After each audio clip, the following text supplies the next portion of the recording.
পুরুলিয়ায় যাওয়ার পর আমাদের প্রথম জয়চণ্ডী মাতার মন্দির দিয়ে আমাদের জার্নি শুরু হলো। তো মন্দিরে উঠতে উঠতে তো প্রচণ্ড হাঁপিয়ে গেছিলাম, কারণ 400খানা সিঁড়ি। তো অ্যাকচুয়ালি আমি গুনিনি, কিন্তু সবাই বলে 400টা সিঁড়ি। কিন্তু ওঠার সময় মনে হলো না, এটা একদম ভুল কথা, 400র বেশি সিঁড়ি হবে। কিন্তু আমি গুনিনি, তাই তোমাদের আমি শিওরলি বলতে পারবো না। তো তারপর উপরে উঠে গিয়ে কিন্তু ভিউটা খুবই ভালো ছিল, খুবই সুন্দর ছিল।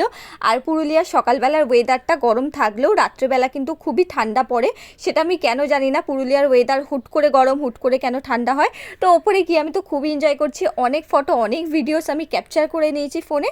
তো এবারে যাব আর আমরা নিচে, মানে ওপর থেকে আবার 400খানা সিঁড়ি আমরা নিচে ব্যাক করে যাব, কারণ আমাদের আবার বিকেলে ট্রেন আছে পুরুলিয়ায় ফেরার জন্য। আমার সময় তো কোনো রকম কষ্ট হয়নি, কিন্তু মনে একটা খারাপ লাগছিল, আবার কবে আসবো সেটা কেউ জানে না। তো তারপরে রাত্রে আমরা ডিনার করে আমরা হোটেলে ঘুমিয়ে পড়েছিলাম, কারণ পরের দিনে জার্নির জন্য আমাদের আবার রেডি হতে হবে। তো আজকের জন্য টাটা।